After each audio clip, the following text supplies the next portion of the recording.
All right, so welcome to another deep dive. We've got some pretty interesting stuff to unpack today. We're going to be looking at three things that, on the surface, don't seem all that related, but we'll see where we end up. Yeah, I think you're going to find some interesting connections here. Yeah, definitely.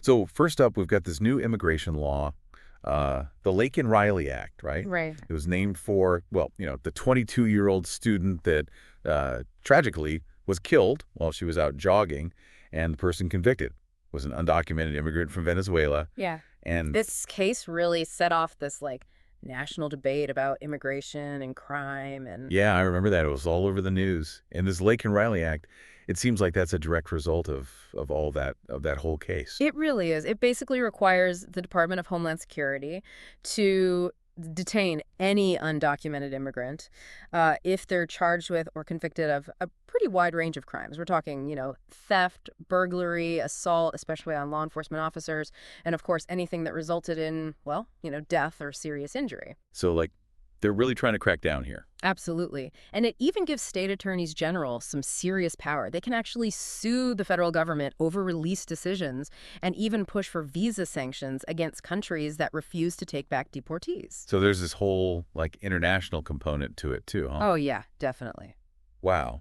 But, like, on a practical level, I mean, that sounds like a lot to actually implement. Oh, you're absolutely right. ICE, Immigration and Customs Enforcement, right. They've already said they basically don't have the resources to really do everything this act wants them to do. They're talking about a massive funding shortfall.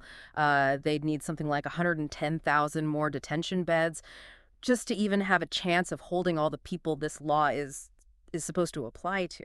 So it's kind of like passing a law that can't really be enforced. Well, that's the question, isn't it? Was this really about actual enforcement or more about sending a message? It's definitely a political statement. For sure. Yeah. And speaking of political statements, Hmm. it's President Trump who actually signed this Laken-Riley Act into law, right? It's right. And he's also the one kind of pushing for this massive new initiative, this Stargate thing that's all over the news. Right. So Stargate, in a nutshell, is this, well, it's a $500 billion, yeah, that's billion with a B, AI infrastructure project. $500 billion. That's what they're saying. The goal, at least on paper, is to basically supercharge American AI capabilities. It's very much seen as a way to counter what China's doing in the AI world. So, like, we're talking AI arms race here. You could definitely say that. I mean, it involves some of the biggest names in tech. You've got SoftBank, OpenAI, Oracle. It has the potential to completely change the tech landscape as we know it, but well, there's some controversy brewing already. Surprise, surprise. There's always controversy with this kind of stuff. What's the issue this time? Well, it's coming from a pretty unexpected place, actually. Elon Musk. No way, Elon Musk. Yeah, Elon Musk, he's obviously a huge figure in tech, and, he's even been a Trump ally sometimes in the past. But he's come out pretty hard against Stargate. Basically, he's saying the people behind it, they simply don't have the money to actually pull it off. He's saying they can't afford it. That's his argument, yeah. And of course, the White House fired back immediately. The press secretary issued a public statement basically refuting all of Musk's claims. And then, get this, Sam Altman, the CEO of OpenAI, he jumped into the fight on social media, directly responding to Musk. So this is getting pretty heated, huh? It's definitely a public feud. And it all comes down to the financial side of things. Can they actually pay for this thing, or is it just smoke and mirrors? So we've got Musk saying one thing, the White House saying another, and then, the companies involved are probably spinning their own story. Who do you believe? I mean, this whole money question with Stargate, it just seems murky, Yeah, it's tough to say who's telling the whole truth at this point. But, one thing's for sure. With a project this big, the money is absolutely key. Where's it coming from? Who controls it? That's something we need to be looking at closely. For sure. But let's switch gears for a minute. Let's talk about the Hughes fire burning out of control in Southern California. I mean, while all this, political and tech stuff is going on, nature just kind of does its own thing, right? Yeah. Yeah, it definitely reminds us that we're not always in control, are we? This fire is a good example of that. It's a wake-up call for sure. So this Hughes fire, it's near Castaic Lake, north of Los Angeles. And what's really scary is how fast it's spreading. I mean, they're saying over 5,000 acres burned in just 2 hours. They've had to evacuate people Even a county jail had to be evacuated. Yeah, I saw that. It's really intense. It's burning through dry brush on really steep terrain, and the wind's just making everything worse. It's creating this huge plume of smoke. Apparently, you can see it from 50 miles away. That's pretty terrifying. And it makes you think about the people who live in those areas, This is the first big fire they've had there since those really bad fires a few years ago. Right, and it brings up this whole question of, well, how prepared are we for this kind of thing, Yeah. Especially with climate change, making wildfires more frequent and, well, more intense. Yeah, that's a good point. So we got this new law stemming from this tragic crime. Then we've got this huge AI project that's causing all this, debate and controversy. And then we have this wildfire just raging out of control. It all seems, well, Disconnected. yeah, like totally different things. But But they're all connected by this, well, this idea of unintended consequences. You know what I mean? that's really interesting. I like that. Unintended consequences. Like each David. one of these things is a thread. And if you pull on it, it starts to unravel this whole like tapestry of connected issues. Exactly. And that's what we're going to do in this deep dive. We're going to pull on those threads and see what we find. Sounds good to me. Like, take the Lake and Riley Act, right?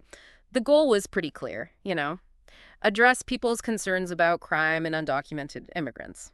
But it's almost like by focusing so much on detention, on locking people up, they kind of miss the bigger picture. Like, what about the complexities of immigration itself, law enforcement, foreign policy, all those things? It feels like they tried to fix this really complicated problem with this, like one size fits all solution. And then there's this whole issue of ICE, right? They're the ones that have to deal with this, but they're saying they don't have the money, they don't have the resources. It's like this pattern you see all the time in policymaking. There's this disconnect. Like good intentions, yeah, but then the practical side of it, the implementation, that's where things fall apart. You pass a law with the best of intentions, but if you don't plan it out carefully, if you don't fund it properly, if you don't think about the consequences, the unintended consequences, well, you can end up creating more problems than you solve. Yeah, like you said, governing, it's not just about passing laws. It's about understanding what happens after you pass those laws, how they actually affect people, Yeah. and making sure they can be, enforced. Exactly. Now let's think about Stargate for a minute. The ambition, I mean, you can't deny that. It's huge. And the potential benefits, they're massive. But, like Elon Musk was saying, the money, that's the big question mark. And it's not just about, is the money there or not? It's about who's controlling it. Right. What are their motives? What kind of like guardrails are there to make sure this technology, this really powerful technology, is used responsibly? That's a really important point. It raises questions about the role of private companies. Hmm. How much influence do they have in shaping national priorities, especially when you're talking about something as transformative as AI? I mean, we saw this with social media, and with AI, it's going to be even more intense. So who decides, right? Who gets to decide the future of technology? Is it the government? Is it corporations? Or is it some kind of like weird mix of both? And where does that leave the rest of us? Those are the questions we need to be asking ourselves. Like, as a society, we can't just leave these decisions to a few powerful people. The stakes are too high. Okay, but now let's think about the Hughes fire for a second. It's a pretty stark reminder that no matter how much technology we have, how advanced we think we are, nature can still, nature can still do whatever it wants. It's like this reminder that we're not really in control, not completely. We can try to predict natural disasters, we can try to prepare for them, but we can't stop them.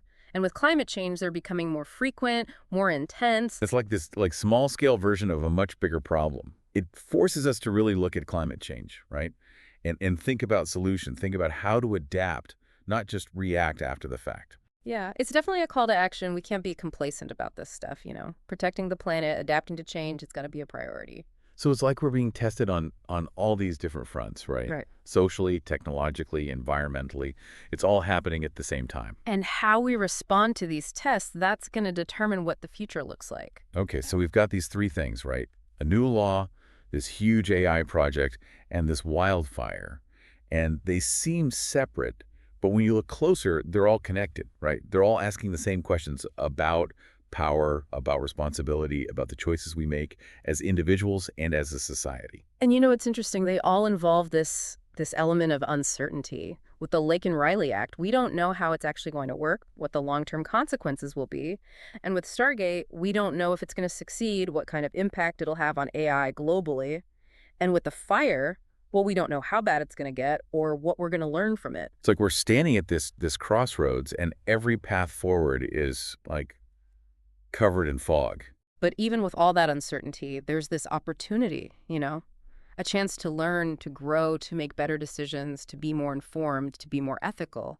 It's a good reminder that we're not just watching all this happen, we're a part of it. We're shaping the world around us. And it's our actions, what we do, both individually and together, that's going to determine where we end up.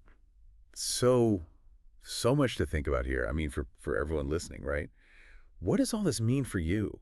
This new law, this massive AI project, this wildfire, like how does it all fit together? How do we make sense of the world right now?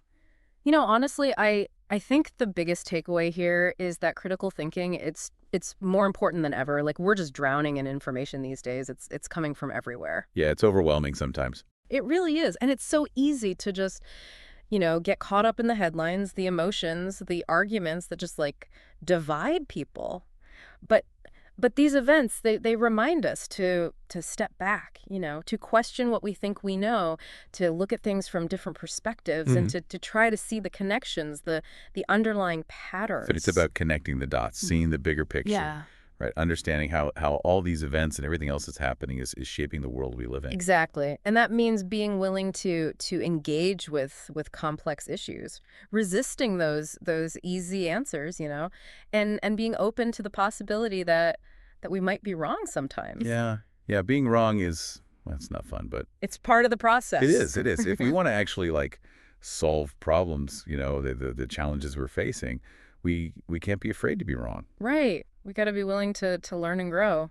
It's like we're all detectives, try to figure things out, to piece together the clues, to Mhm. understand a world that just keeps changing all the time. And that's the exciting part. There's always something new to learn, something new to explore. The more we learn, the better equipped we are to make good decisions, to actually contribute to change, to try to make the world a better place. To make it more just, more Mhm. sustainable Right. for everyone. Right, exactly. So the question we'll leave you with today is this: what connections are you missing? What assumptions are you holding on to? Mm. And what are you going to do about it? No. Keep exploring, keep questioning, and keep pushing yourself to see the world in new ways. Because that's where the real insights are. Not in the simple answers, but in the tough questions. Not in black and white, but in the shades of gray. Not in the echo chambers, but in the messy, the challenging, well, clash of ideas. That's where we find the truth, the complexity, the beauty of the Well, it's all world. about being curious, right? Absolutely. Stay curious. Until next time.